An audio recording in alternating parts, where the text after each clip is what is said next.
What is going on, guys? JPOD-SPORTS, and welcome back to another video. And I know this is the first video in a long time, but if you haven't could tell by the title, or if you have Twitter and Instagram, that John Mara hasn't stated that both the GM Joe Schoen and head coach Brian Daboll are here to stay for at least, not his words, my opinion, for another year. So most people are going to see this as a bad thing, and me personally, it's just a wait and see because you don't really know what's going to happen next year, and you only can kind of project off the past history they have. Now, coming into this tender, the Giants were horrible, and everybody knew that they were in cap hell. They overpaid guys like Kenny Galladay, Nate Solder, or whatnot.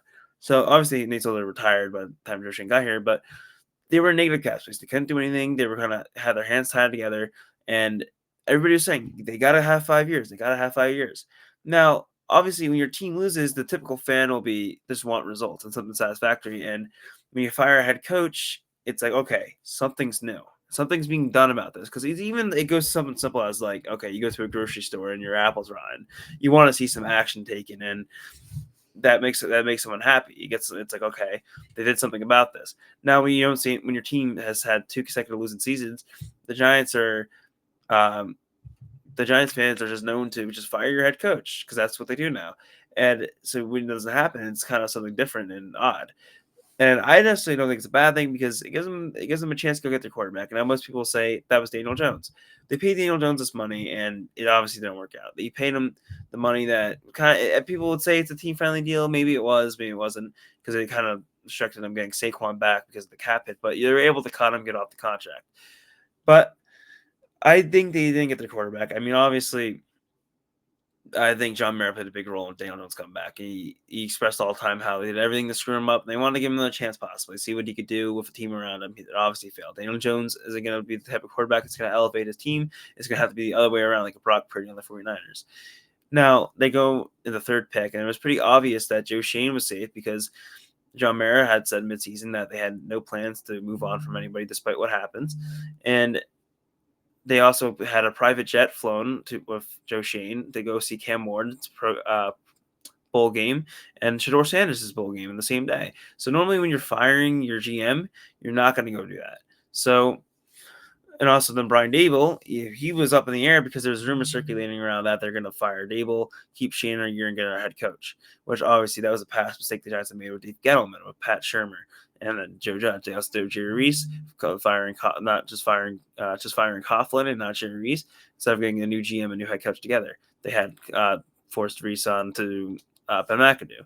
So now the Giants going this offseason with the third pick. It was pretty obvious that they were not trying to win yesterday's game because they were rotating in backups. They were bringing up guys from practice squad he never played before, so it was pretty obvious that they weren't trying to win. And I mean, even the players were trying to win, and they still fucked it up. Like Boogie Basham jumped off sides. Kayvon Thibodeau, the guy, just hasn't really produced in his years here, which is another reason why Joe Schoen people wanted him fired. He also got a rough in the passer, which the Giants still got the ball back, chance to win. Ultimately, didn't because they threw a pick because Jalen Hyatt is not how to run plays, and Drew Lock can't play football.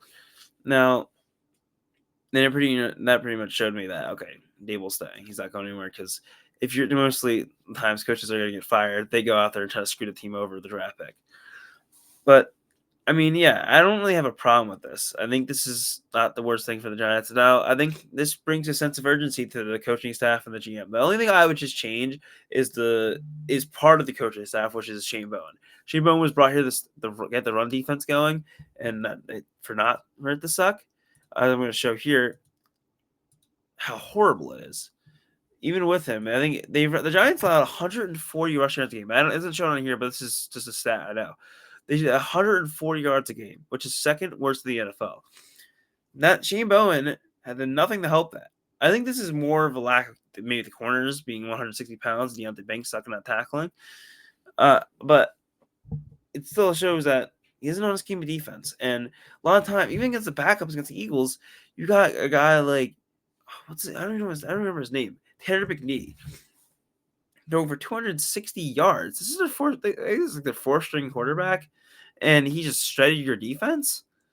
That's not good. I think that he should get fired for that. I mean, but other than that, this is what the Giants have done under Joe Schoen and Brian Daboll. 18-32-1 record, First year they went 9-6-1, made the playoffs, won a playoff game, and lost to the Eagles. Then they had the 30th ranked pass offense under Daniel Jones. Has not been a good passing offense. Hopefully, with a new quarterback, that changes. And then they have the 13th ranked rush offense of Saquon. Obviously, that gets bolstered up a little bit, but even without Saquon, they still finished like that. I think around somewhere around 1,800 rushing yards. And then they have the 20th ranked total offense, which is horrible. The first year they had the 15th ranked offense, and so it's just every year it's got bad. They had the 31st ranked scoring offense this year, and I think the reason why they're not 32nd is because of that 45-point game versus the Colts. And then they have the 30th ranked total defense, and then the 27th ranked scoring defense. Now, not only does Shane the Bones defense not get like shut down other teams, it doesn't get takeaways. They didn't get a takeaway till like I think it was like it wasn't the Falcons game. It was the Ravens game.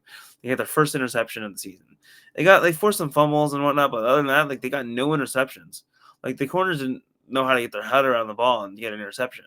So that is something I would like to see changes at the defensive coordinator position. There's guys like Robert Saleh and Lou Amara that got fired from the Bengals, which I don't think necessarily is a bad defensive coordinator. The Bengals had a bad defensive year. So I would like to see maybe if we could get someone like a Robert Saleh or Lou Amara in here. Maybe Patrick Graham could get reunited with the Giants because who knows what the Raiders are going to do with Antonio Pierce. But other than that, that's about it for today's video. If you guys want to see more offseason content, there's going to be more coming. Make sure if you're new, subscribe, leave a like, and see you guys in the next video.